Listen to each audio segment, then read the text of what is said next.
Hi, welcome to our channel of IGNOU audiobooks, Indira Gandhi National Open University, School of Engineering and Technology, SOET, Postgraduate Diploma in Industrial Safety, PGDINDS. Semester 2, MIS 025 Industrial Project Management. Your success or failure as a manager depends on a number of factors, and these factors may not be always within your control. Very often such factors constitute your work environment. They include your job, your department, your organization, your nation, and the world around you. After all, as a manager, you do not function in a vacuum. You exist and operate within, and not without, an environment. Therefore, as a manager, when you think or take decisions, you cannot neglect the limitations of your environment. Just think for a while and then answer, do you not arrive at all? Your decisions and contemplate actions thereupon after examining the possible reactions from the environment where you are placed. Say, as a marketing manager, would you not study your market environment before launching a new product? Or as a finance manager, would you not study the organization and structure of your country's money and capital market before deciding on the sources and uses of your funds?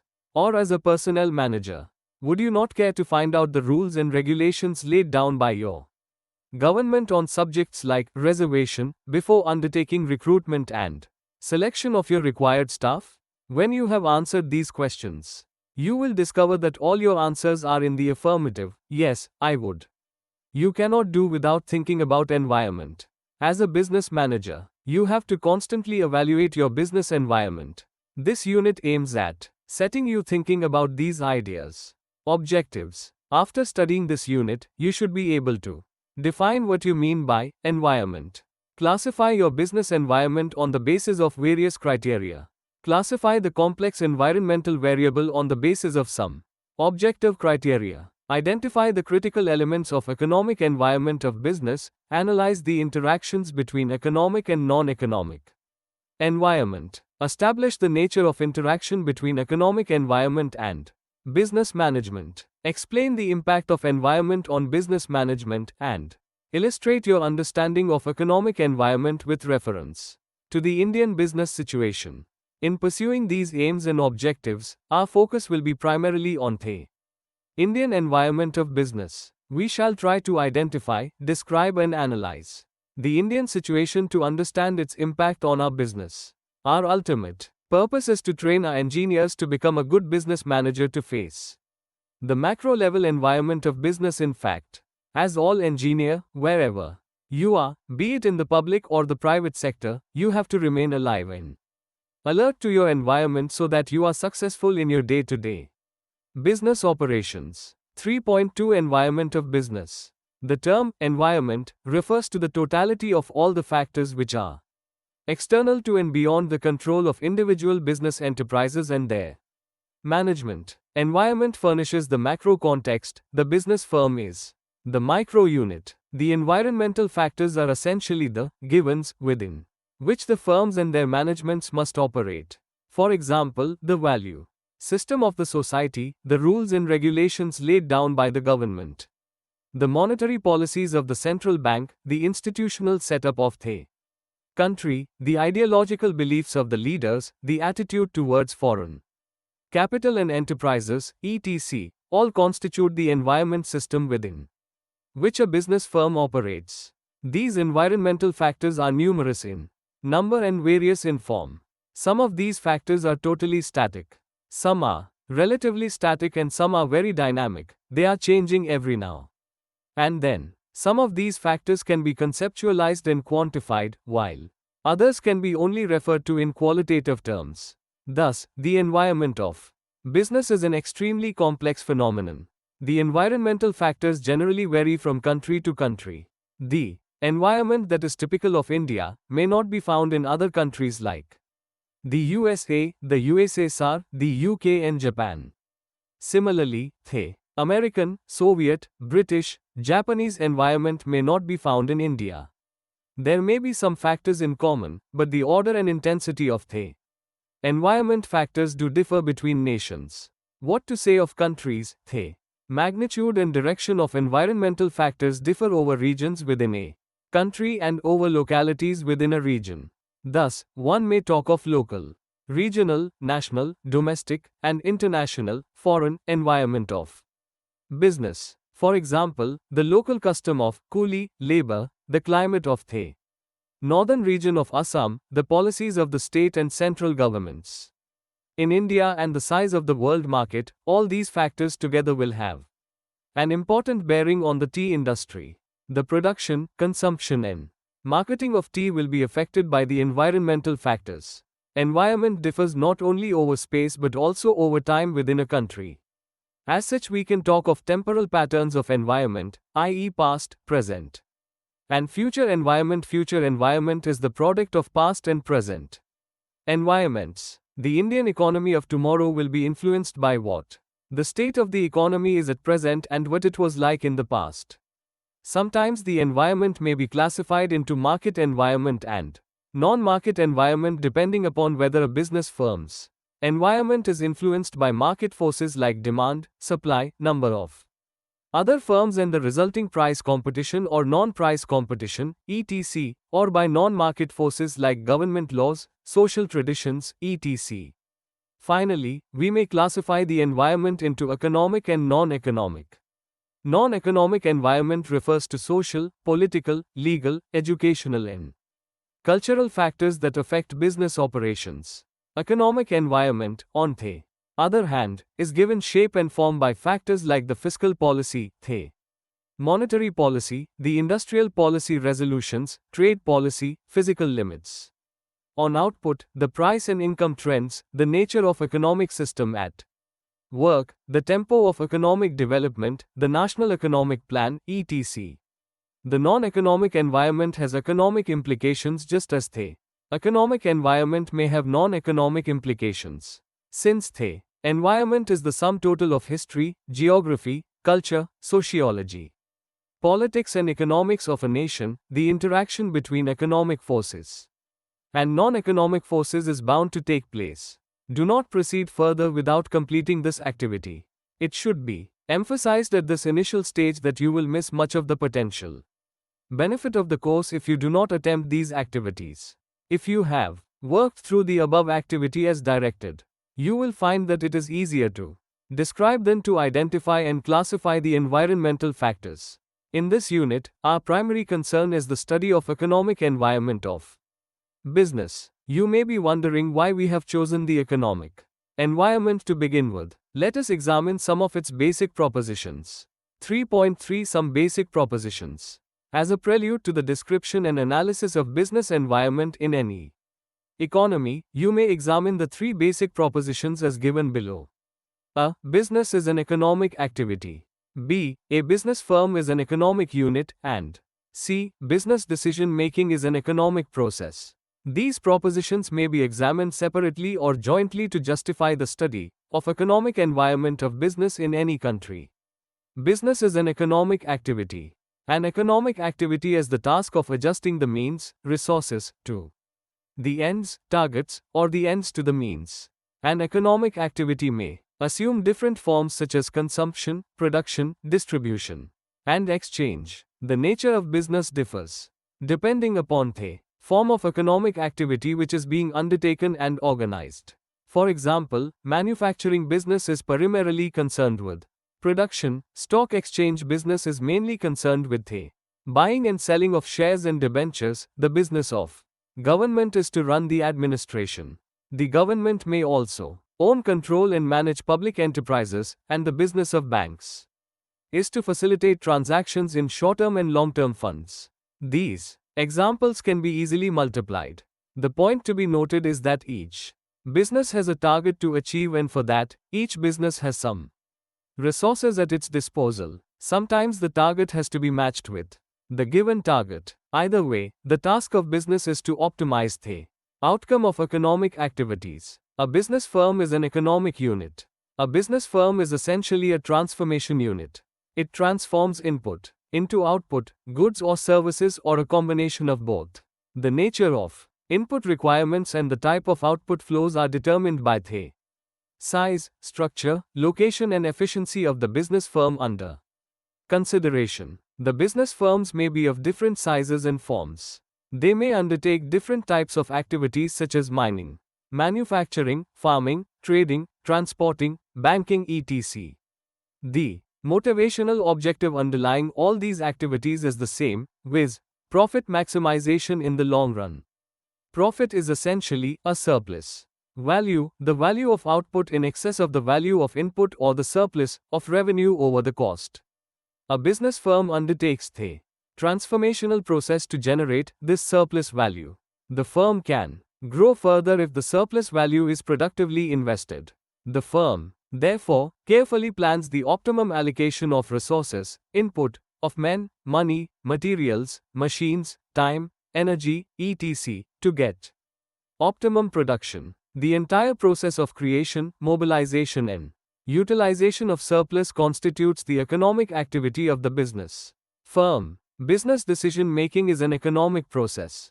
Decision making involves making a choice from a set of alternative courses of action. Choice is at the root of all economic problems. The question of choice and evaluation arises because of the relative scarcity of resources. If the resources had not been scarce, an unlimited amount of ends could have been satisfied. But the situation of resource constraint is very real. A business firm seriously thinks about the optimum allocation of resources because resources are limited in supply and most resources have alternative uses. The firm, therefore, intends to get the best out of given resources or to minimize the use of resources for achieving a specific target. In other words, when input is the constraining factor, the firm's decision variable is the output, and when output is the constraining factor, the firm's decision variable is the input. Whatever may be the decision variable, procurement or production, distribution or sale, input or output, decision making is invariably the process of selecting the best available alternative. That is what makes it an economic pursuit. Since business is an economic activity, a business unit and business decision making, an economic process, it is the economic environment of business which is a primary consideration in evaluating business policies, business strategies, and business tactics of corporate entity in any national economy. 3.4 Economic environment. You may now consider a firm as an economic institution in a market system. The market behavior of the firm reflects the nature of the economic decisions taken by the manager of the firm. Microeconomic decision making by the firm has nevertheless to be made within the broader macroeconomic environment. Economic environment of business refers to the broad characteristics of the economic system in which a business firm operates. The present-day economic environment of business is a complex phenomenon. The business sector has economic relations with the government, the capital market, the household sector, and the foreign sector. These different sectors together influence the trends and structure of the economy. The form and functioning of the economy varies from country to country. The design and structure of an economy system is conditioned by socio-political arrangements. Such arrangements are relevant from the standpoint of macroeconomic decision making. For example, in a democratic setup, people exercise an influence, direct or indirect, through the system of casting votes, on the nature of the decisions taken by the government. In a parliamentary system, most decisions are processed by the cabinet ministers, whereas under a presidential form of government the president acts as the real manager of the state. It is he who takes or makes decisions. Similarly, macro decision making is more decentralized in a federal form of government than in a unitary form of government. You may argue that the decisions being referred to are political decisions. True, but it must be emphasized that political decisions have far-reaching economic implications. After all, the government is the manager of economy. The nature of government ownership, control, and regulation of economic activities of a country provides form and shape to the nature of economic organizations. In a capitalist society, the private sector, induced by the profit motive and guided by the indication of a free market mechanism, takes the major economic decisions of investment, production, and distribution. In a socialist society, such decisions are taken by the government, which is guided by the social welfare motive and central planning. In a communist society, Economic decisions, including that of consumption, are taken by the state in the interest of the community as a whole. In a mixed economy, private, public, joint sectors and the like, all have some say in the major decisions that influence the functioning of an economy. All modern economies, whether capitalist, socialist, communist or mixed, have certain fundamental economic problems to deal with. In each and every economy, including the so-called affluent society, most of the resources are scarce. Consequently, choices concerning the resource use have to be made together by individuals, by business corporations, and by the society. It is the social choice and community preference which give substance to the question of macroeconomic decisions. From the standpoint of resources, the basic economic problem of every economy is that of just allocation of resources and subsequent optimum production. There are many aspects to this problem: what to produce, how to produce, for whom to produce, when to produce. Every economy has to decide on the quality and quantity of the goods and the services to be produced. It has to decide on the nature of technology and technique of production in view of factor endowment. It has to decide on the course and pattern of distribution of goods and services produced. It has to decide on the timing of production. You may note that similar decisions are taken by individual firms and there is no end to such decisions. The process of decision making differs depending on how these problems are solved in different economics. This is what constitutes the functioning of the economy, or the nature of economic environment. At the cost of oversimplification, certain points can be made about the organization and functioning of modern economics. A. In most of the economies, both free market mechanism and centralized planning exist in different degrees. By free market mechanism or price mechanism, we mean a free play of the market forces of demand and supply to determine an equilibrium solution of the allocation problem. Market mechanism determines commodity prices, factor prices and income distribution. By planning, we mean a program of action that shows consistency and feasibility for attaining a set of targets in view of a set of objectives through a set of instruments. In the present-day world around us, planning is combined with free pricing to arrive at macroeconomic decisions yielding maximum good for the maximum number. Thus, the economy in which a business firm operates today is not an exclusively free economy making an indiscriminate use of prices and the markets. Rather, it is directed by a system of planning, control, regulation and coordination. B. In most of the economies, positive intervention by government in day-to-day economic affairs is on the increase.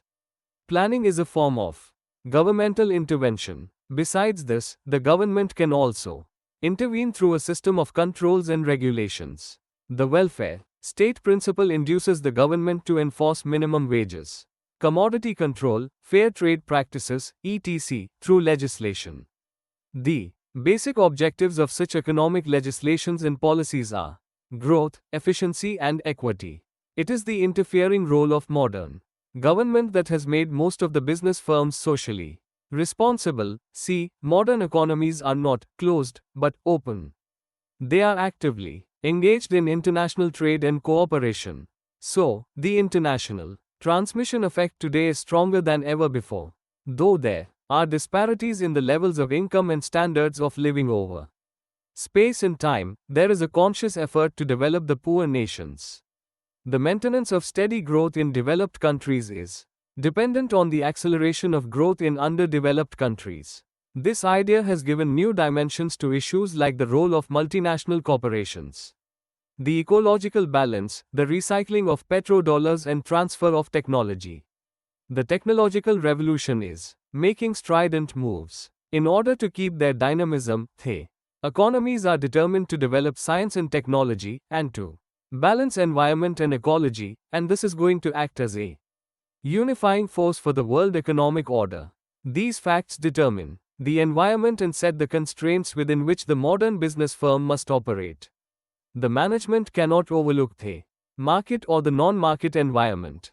No management can ignore the function of markets, the objectives of national planning, the policies of the government or their social responsibilities, or the rate, pattern and structure of economic changes, or the forms of International cooperation. Progressive management must keep itself continuously informed about the magnitude and direction of changes in national as well as international economic environment. Of course, both economic and non-economic environment have an important bearing on economic decision making by the management. 3.5 Critical elements. In what follows, we intend to identify and describe a few critical elements of economic environment. These critical elements are relevant from the standpoint of both corporate business management and national economic management in India. The critical elements of macroeconomic environment are as follows. Economic system, nature of the economy, anatomy of the economy, functioning of the economy, economic planning and programs, economic policy statements and proposals, economic controls and regulations, economic legislations, economic trends and structure, economic problems and prospects. These critical elements may not be always mutually exclusive, but you may treat them as separate units for analytical purpose. An economic system defines the institutional framework of the environment. The ownership, control and management of the enterprise reveal the nature of the economic system. The role and responsibility of the private sector, public sector, joint sector etc. throw light on the philosophy and practice of an economic system, capitalist, socialist or mixed. The mixed economic system operates through a combination of planning and pricing. The level of economic development and the structure of the economy define the physical framework of the environment. The level and composition of per capita income indicate the level of growth and development. Available natural resources, human resources and material resources of a country set a limit to its factor endowment which determines its production.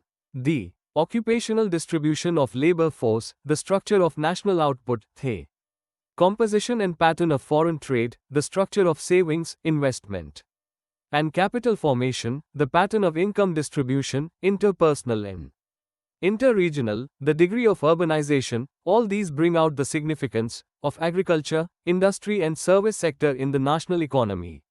The structure of the national economy can also be discussed in terms of its physical anatomy. The national economy is, after all, a combination of the household sector, the corporate business sector, the government administration, the capital market and the foreign sector. This is suggested by the national income and the social accounting approach. The order and strength of each of these sectors, therefore, also throws light on our understanding of the macroeconomic environment. If you can describe the economic environment with reference to the terms discussed above, you may now attempt an explanation of its functioning. You will discover that money is the life and blood of the business activity and the economic system. The flows of consumption, investment, saving, income, employment and output are all affected by transactions of money. Monetary transactions affect the price level, thereby influencing the real value of all macroeconomic variables. Significant developments have taken place in macroeconomics to define the role of money. The essential question is, does money matter? There are different answers to this question. 1. Money does not matter at all, classical. 2. Money matters least, Keynesian. And 3. Money matters most, monetarist. The theoretical debate is quite interesting, but you have to examine its empirical relevance in the economic environment of a country like India. This will provide you with a further insight into the role of centralized planning, administered price system as well as free market pricing, and central banking.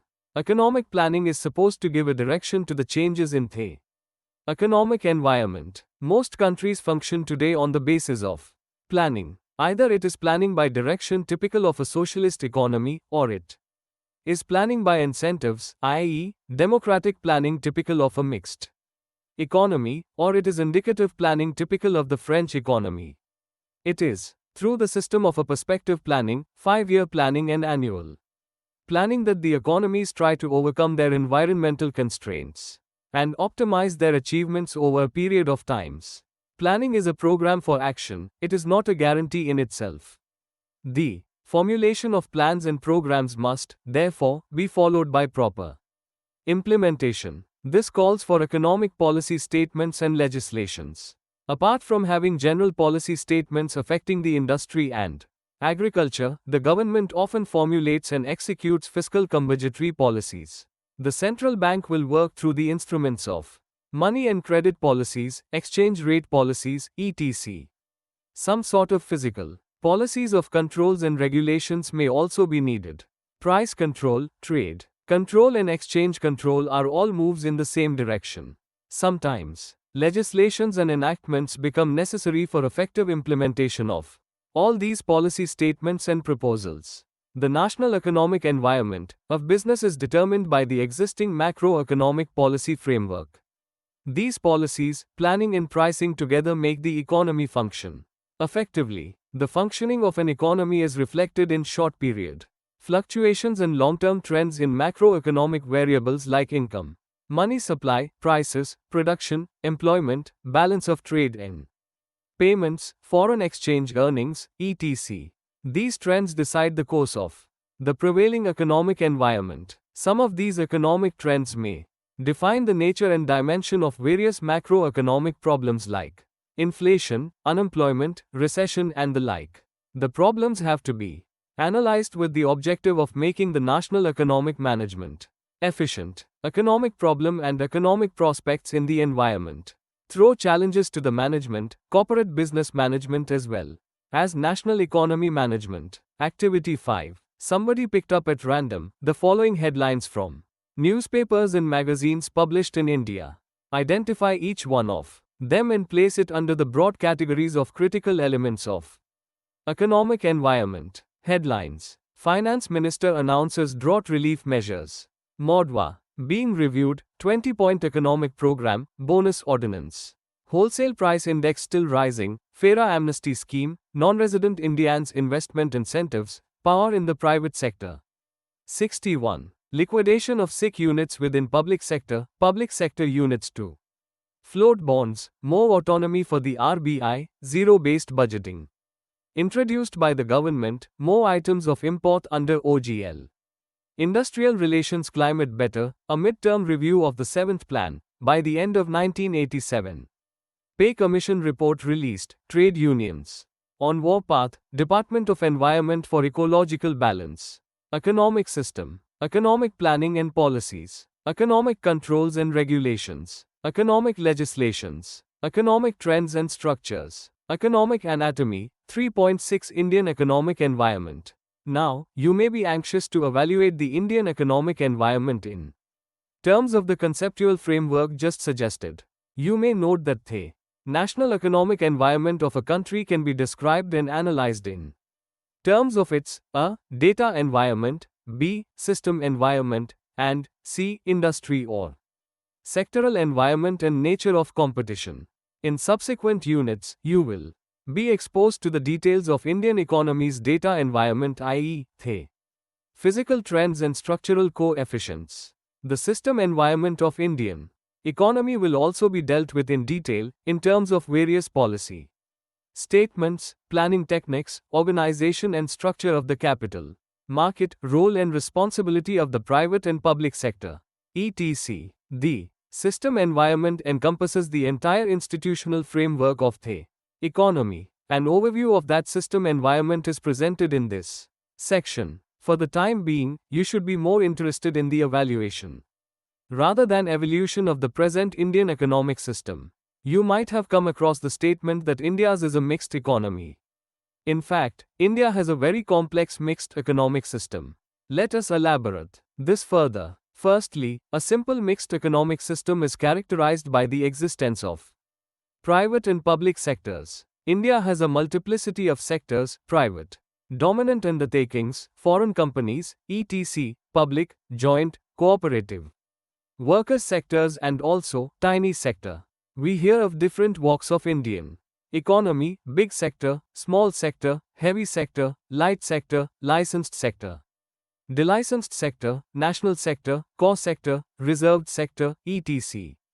India is a complex vector of sectors. Secondly, a simple mixed economy is characterized by complementarity between planning and pricing. India has a multiplicity of mechanisms at work: 5-year plans, annual plans during plan holidays, pointed economic reform and reconstruction programs during and after planned vacation, ideas of rolling plans, an elaborate system of controls and regulatory measures.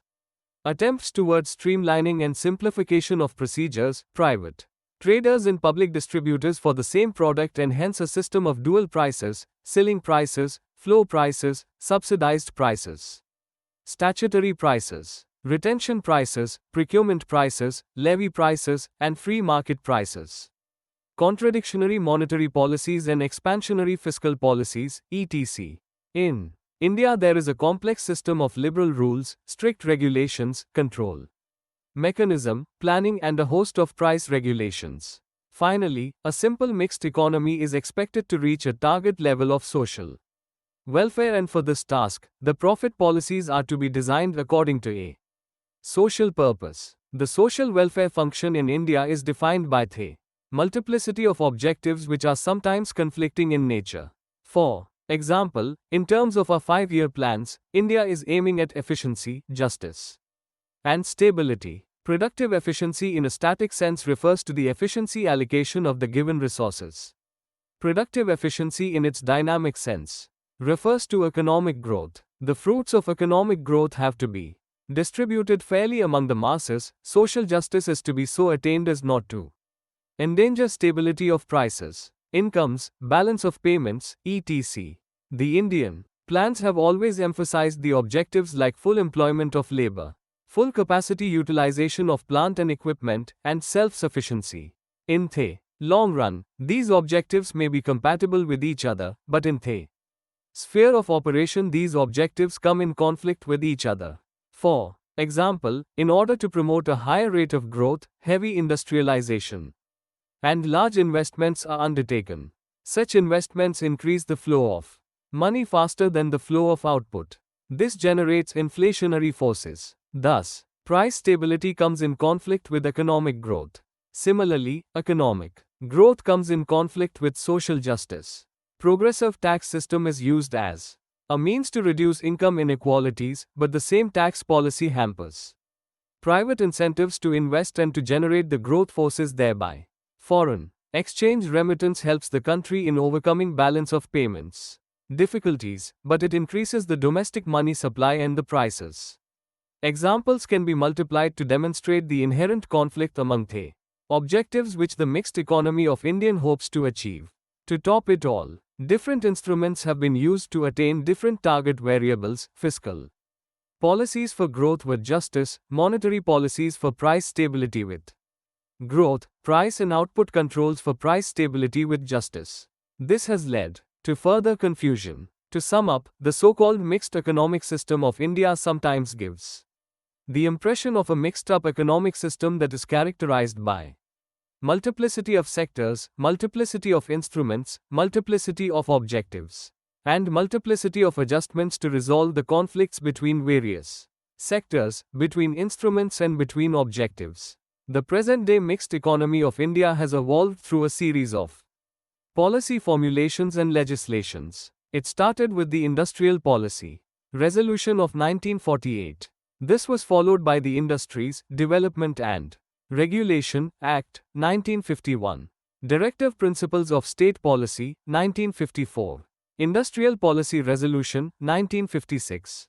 Monopolies and Restrictive Trade Practices, MRTP, Act, 1969 and its subsequent amendments, Industrial Licensing Policy, 1970 and its subsequent amendments, and Foreign Exchange Regulation Act, FERA, 1973 and its subsequent amendments. These enactments and policy formulations have been supplemented from time to time by comprehensive 5-year plans, 20-point programs, controls and regulations on prices, output, production, distribution and trade, and various nationalization schemes and anti-poverty schemes. During the 1980s, the Indian mixed economy took a decisive direction.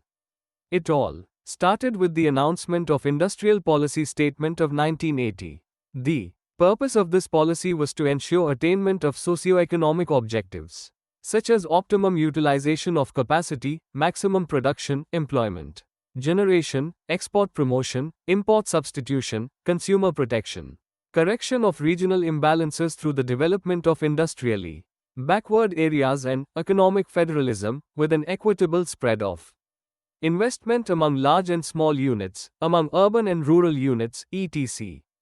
To achieve these objectives, it was decided to increase the investment limit to Rs. 2 lakhs for tiny units, 20 lakh rupees for small-scale units and 25 lakh rupees for ancillary units. Some other important provisions of the 1980 policy are as follows. Regularization of excess capacity. An automatic expansion at the rate of 5% per annum to the maximum of 25% in 5 years, in all the industries of basic, critical and strategic importance. Promotion of 100% export-oriented units. Development of nuclear plants on the lines of district industries. Centers. Revival of sick units through a package of modernization measures. And reorientation of the public sector, including the development of its managerial cadres. As a follow-up to the 1980 statement, the government announced some further concessions on April 21, 1982. Among these, the important ones were the following. The list of core sector industries had been revised by including 5 more industries. It implied that the FERA companies and large houses would be allowed to set up industries in those areas. The industry had been allowed 33.3% capacity over the best production during the last 5 years over and above the 25% excess production, and large houses and multinationals would be permitted to set up units outside the core sector if the units are predominantly export-oriented, i.e. 60% export in respect of items not reserved and 75% for items reserved for small-scale sector. Such liberalization measures were supplemented by relaxation in price and distribution controls, amendments in the provisions of MRTP Act relating to the definition of market dominance, exemption from the need to obtain MRTP clearance for production in sectors of national priority, etc. Such measures were specifically designed to assist the expansion of industrial production during 1982, the productivity year. During 1983 to 85, the industrial policy pursued by the Government of India placed emphasis on modernization and technological upgradation of better capacity utilization and larger production. For example, in order to promote demand, excise duties were reduced on commercial vehicles, refrigerators, batteries, tires and tubes. Major concessions in excise and import duties were given for the benefit of the electronics industry with effect from October 1, 1983. With the installation of the new government under the dynamic leadership of young Prime Minister, late Shri Rajiv Gandhi, steps were taken towards evolving a dynamic economic system. There was then a feeling that the Indian economy has received a fresh lease of life. The 7th Five-Year Plan, 1985-90, provided a new direction to the development of the Indian economic system. As per the plan, new parameters of efficiency and equity are being established. This has posed new challenges to the public sector. The public sector is now required to lead a complex and demanding process of absorbing and developing new technology. It has to master the imperatives of modernization. It has to first establish and thereafter spread a new work culture in the industry that is based on productivity, efficiency and quality. It has to generate larger surpluses for investment and bring about development of material as well as human capital. As our then Prime Minister stated, development is not about factories, dams and roads. Development is about people. The goal is material, cultural and spiritual fulfillment. For the people, the human factor is of supreme value in development. The private sector has also been assigned a more challenging role than ever before. The percentage share of private sector in the total plan outlay has been stepped up to 52% in the 7th plan, from about 47% in the 6th plan. Of course, it must be noted that presently, the focus is more on output than on outlay. The share of the private sector has been increased on grounds of efficiency. It has been observed that return measured in terms of output per unit of outlay is higher in the private sector than in the public sector. During 1985 to 87, the government took a large number of measures to Encourage the private sector. Some of these measures, which are broadly referred to as privatization and liberalization, are given below. Private bids have been invited for oil drilling by both Oil and Natural Gas Commission and Oil India Limited on a contract basis. Mangalore and Karnal refineries are being set up in the joint sector. More recently, as part of the Assam Accord, the government has announced that it will assist in the setting up of a small-size refinery in the private sector in Assam. In the power sector, apart from the expansion of the Tata Thermal unit, the government has hinted at the possibility of the private sector setting up new units. The government has decided in principle to encourage the private funds, including foreign capital, for setting up container terminals and port development. At a meeting of a Parliamentary Consultative Committee on Civil Aviation, the government has proposed air taxi service in the private sector. The government has accepted in principle a proposal to allow private and cooperative bodies to put up TV terminals and to run post offices. The centre has asked the state governments to enlist private enterprises in the field of building roads and bridges. The Department of Mines has set up an expert committee to suggest steps to release some of the mineral-bearing areas reserved for the public sector to the private sector. It has also been decided that private sector will be allowed to manufacture solar cells. Currently, it is a monopoly of public undertakings, namely Bharat Heavy Electricals Limited and Central Electronics Limited. The board of directors has been reconstituted for units like Air India and Indian Airlines, so as to run them on principles of professional management by experts drawn from both private and public sectors. The public sector units like NTPC and ITI have been allowed to float bonds to raise capital. This is a tendency towards market orientation. All these together indicate that our government is determined to allow private sector's entry into Schedule A industries which have been hitherto reserved for the public sector. Additionally, the government has also announced measures affecting delicensing, broadbanding, decentralization, democratization, liquidation of inefficient and sick public sector units, the reservation of sectors hitherto meant exclusively for the small sector, tax reduction, raising of investment limit, relaxation of MRTP and FERA controls, the control of sectors like essential drugs, liberal import of foreign technology, foreign capital and foreign enterprise, etc. All these measures add up to a tremendous amount of economic liberalization. In some quarters, such liberalization is being interpreted as the revival of capitalist development process. Such interpretation may only encourage the ideological debate concerning the present state of the mixed economy of India. However, the practical stand of the government is that such measures only constitute a movement towards an efficiency-oriented system.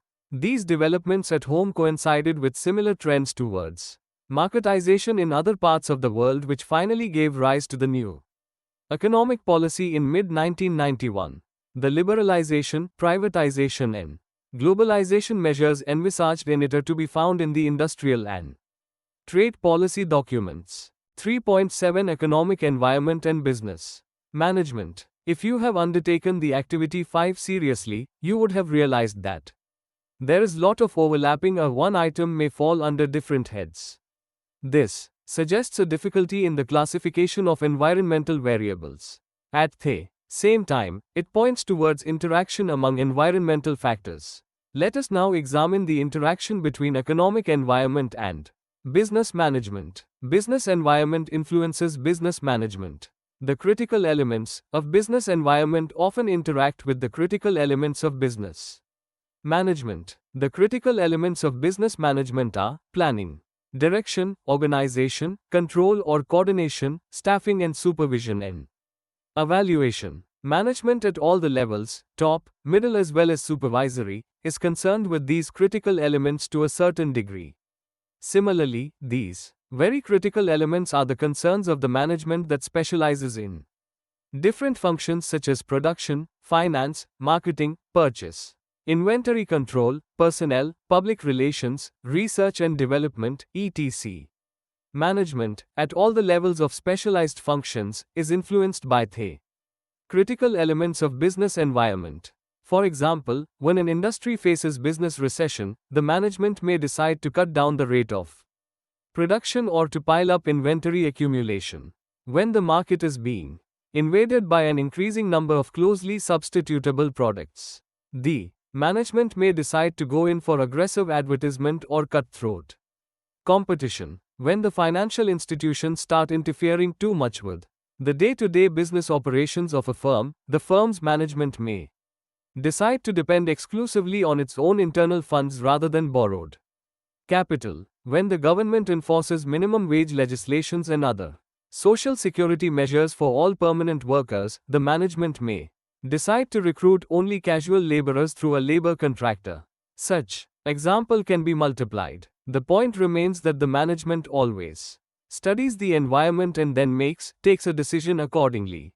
The existing business environment may act either as a stimulant or as a constraint for business management. If the prevailing environment is favorable to business growth and prosperity, then the management feels happy and responds positively. Small business owners, for example, are often encouraged to produce more when the government pays them subsidy. On the other hand, when the prevailing environment is unfavorable, it acts as a disincentive. For example, when the government tries to impose a high tax rate on corporate profits, many business concerns try to evade tax by underreporting their profits. It is interesting to note that the same environment may act both as stimulant and as a constraint, stimulating for some and constraining for others. Reconsider the last example. A high tax rate increases the propensity to evade taxes. It induces the corporate taxpayer to restrict his output, sales, or profits. At the same time, this very situation provides an opportunity to the tax consultant for a thriving business. For the management, the environment is not limited to the institution of the government. There are other institutions and forces as well. The management has to take care of the interests of other groups also, such as the workers, suppliers and contractors, consumers, shareholders, and many others. The workers organized in trade unions often ask for higher wages. The salaried, middle-level managers, through their associations, may also ask for a particular package of pay and perks. The suppliers, organized in guilds, may not always supply materials as per the specifications of the management, and they may seek revised rates or change the quality and schedules of delivery. The shareholders may ask for higher dividends, or they may like to have a greater say in the management. The consumer cooperatives may seek lower prices and better quality for the product they buy. All in all, the top management has to balance interests of all the parties: government, trade unions, manufacturers association, financial institutions, consumer cooperatives, and so on. Very often, the management's own economic aspirations may come in conflict with those of other groups. If the management can readily resolve these conflicts, it gets the better of environment. And if the management accentuates these conflicts, it becomes the victim of environment. The management may dictate or be dictated by the negative, positive forces of the environment. A good amount of managerial skill and dexterity is required in adjusting to the environment. The managers must have a thorough knowledge, understanding, and comprehension of their immediate business environment. With experience and maturity, the alert managers acquire the skill to deal with the environment. When an environment repeats itself, the experienced managers effectively display their capability to take care of it. When the changing dimensions of the environment establish a sudden departure from the past trends and tendencies, the managers are called upon to demonstrate their capability to deal with the situation of risk and uncertainty. The environment, thus, poses a challenge for the management. The managerial efficiency and/or effectiveness is a measure of adaptability to the existing business environment. Environmental scanning, thus, becomes an important step towards corporate planning and business policy decisions.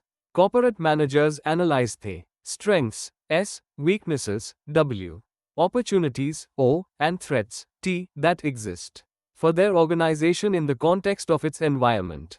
The SWOT analysis precedes the taking of strategic and tactical decisions by the management, irrespective of the fact that it is office management, factory management, farm management, hospital management, bank management, or any other management. Business management everywhere is determined by and determines the business environment. We have so far treated a firm and its management as a dependent variable, the explanatory variable being the environment. Let us now consider the opposite situation. The totality of business behavior of different corporate entities may also determine the form and content of the environment. If the managements of different public enterprises ask for more autonomy, then there emerges a tendency towards laissez-faire business environment. Or suppose the management labor relations deteriorate day by day, first in one firm, then in some other firms, then in one industry, then in different industries, because of some sort of demonstration effect, then the national economic environment, sooner or later, will be affected by such unhealthy industrial relations. Or, say the preparation of the balance sheets of a growing number of companies was directed by considerations of accounting convenience rather than accounting conventions. A study of such balance sheets will present a distorted picture of the national investment climate. With the help of these examples, you may argue that individual behavior patterns of individual firms and their respective managements together determine the macro level environment of business and industry. Environment and management thus influence each other. The existing environment influences corporate level planning, business strategy, and business tactics. It also affects the size, structure, location, integration, and growth of business. The management's success or failure is determined by its adjustment of favorable, adverse environmental factors. The nature of such realization, its frequency and duration, induces corporate managers to cultivate some standards of business philosophy, business ethics, and business practice. Simultaneously, the government managers, the labor managers, and the like also start adjusting to the changing organization culture. This yields a new business environment, and so the process continues. It is thus a never-ending process of interactions: environment, right-pointing arrow; management, right-pointing arrow; environment, right-pointing arrow. It is like a biological organism which keeps both the environment and the management continuously responsive to each other. Activity 6. Think about your own organization or any other. You may now attempt a SWOT analysis of its business environment. Do name the organization and the industry it belongs to before you start. Name strength, weakness, opportunity, threat. Let us not confine ourselves to interaction between economic environment and business management alone. You may also like to consider the interaction between economic and non-economic environment. B.M. Richman and M.R. Copen, in their book International Management and Economic Development, have, in fact, developed the concept of interaction matrix to stress the significance of this or other forms of interdependence among environmental variables. 3.8 Economic and non-economic environment, the interaction matrix. The economic environment of business exercises a strong influence on the non-economic environment of business, just as the non-economic environment influences the economic environment. The economic environment is, thus, both exogenous and endogenous. It determines as well as it is determined by non-economic environment. Let us consider a few specific interactions. The sociological environment affects and gets affected by the economic environment of business. The social attitude towards business and management determines how many people get attracted to private business as an activity and to management as a career. If business gets a social sanction as a respectable profession, the occupational structure of a country will reflect a sizable category of professional managers. On the other hand, if more and more of the active labor force joins professional management, the social attitude towards business and its management also changes. Let us take another example. Social movements largely determine the economic system. If the workers cultivate an attitude of confrontation rather than cooperation with management, a repressive economic system may be needed to cope with industrial disorder. On the other hand, if the attainment of rapid economic growth is the target, the management must bring about a labor productivity revolution, and for that, payment may be based on the productivity of labor rather than the profitability of business. to operate on productivity-based. Wages is to operate on the system of incentives and positive attitudes of the labor. The attainment of a specific economic objective is thus conditioned by a specific social attitude and discipline. The educational cultural environment and the economic environment of business are also interdependent. The state of economic development acts as a decisive factor in the choice of a system of education. For example, only a relatively high-income country can afford to import costly higher education in science and technology. The system of education, on the other hand, may be responsible for a given economic environment. For example, the emphasis on education in the arts and a lack of vocational courses may be held responsible for the economic problem of unemployment in many countries. At the corporate level, the interdependence between educational and economic environmental factors may at times take the form of a vicious circle. For example, a low-profit business concern may not find resources to finance management training or executive development program.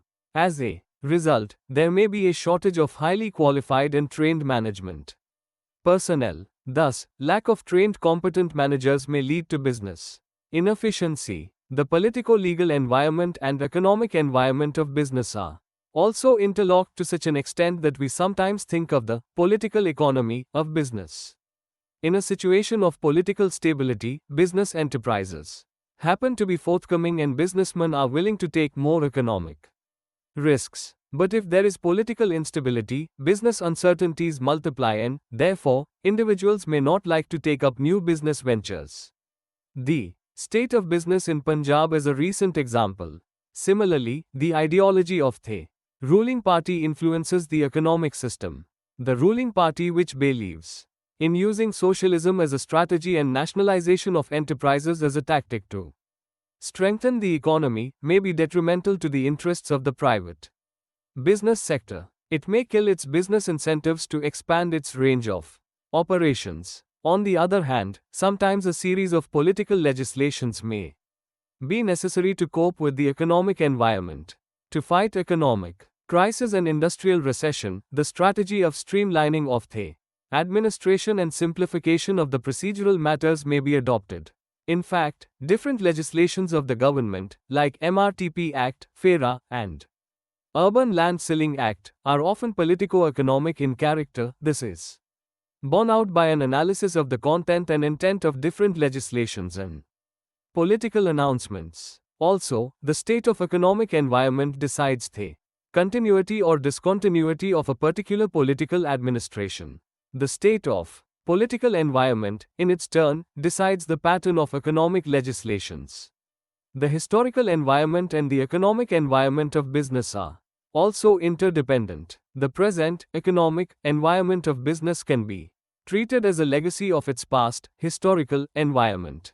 Every business has a history. A history always has a lesson to teach. As such, the present is a reflection of the past, and the present can also be handled in terms of the experiences of the past. A number of examples may be quoted. The economic environment of a country today is partly determined by the available structure of industry in that country.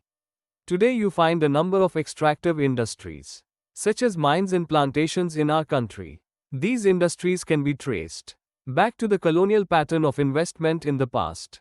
The British Empire was interested in the colonies so that it could easily get the raw materials for its industries and b. dump the finished manufactured products in the colonial markets. The colonies, thus, supplied the market as well as the raw materials. In other words, the economic environment of business in the newly independent nation states is the outcome of the colonial infrastructure which those countries had in the past.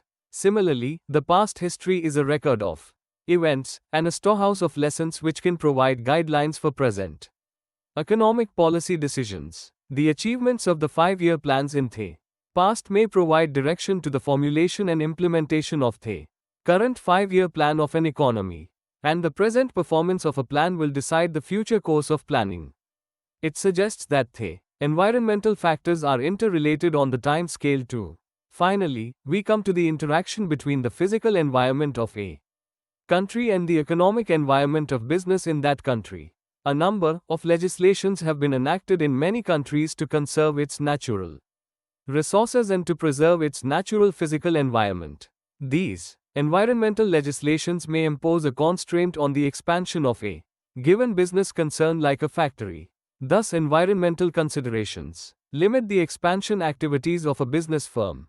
On the other hand, the size of a plant, the scale of output, the organization of firms, the structure and location of industries may lie at the root of either environmental improvement or environmental decay. Thus, the social responsibility of business today means taking care of the environmental impact of various economic and technological activities. To the extent this social responsibility is not discharged, laws relating to business and industry will increasingly turn out to be laws relating to the physical environment of business. From this standpoint, one may feel that in addition to the existing functional areas of management, production, finance, personnel and marketing, we are soon going to have a new area of environment. The point remains that the physical environment as a factor is becoming so significant day by day that it may be treated as a critical element within the economic environment of business.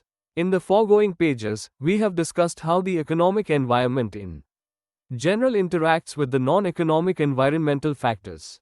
If you think a little more, you will discover that individually each critical element of the economic environment, namely, economic system, economic structure, functioning of the economy through sectors, economic policies, programs, and controls, interacts with each critical element of the non-economic environment, namely, sociological, political, historical and physical, and their respective sub-elements. We can conceptualize this interdependence or interlocking of various environmental factors in terms of an interaction matrix. For example, in interaction matrix below we have listed the critical elements of non-economic environment along the rows and the critical elements of economic environment along the columns, thus yielding a 7x5 matrix. When a given element of the economic environment influences a given element of the non-economic environment, you draw a short line vertically, and when an element of the non-economic environment influences a given element of the economic environment, you draw a short line horizontally.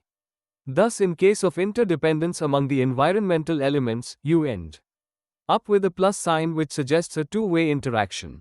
The interaction matrix serves as a ready reference for understanding the environmental relations and reactions. 3.9 Summary. Business environment affects business management. In this unit you have observed, environment is a complex phenomenon.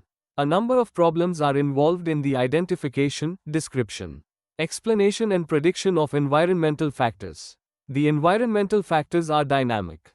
It is difficult to conceptualize and/or quantify the proportion of change as well as the direction of change in environmental factors.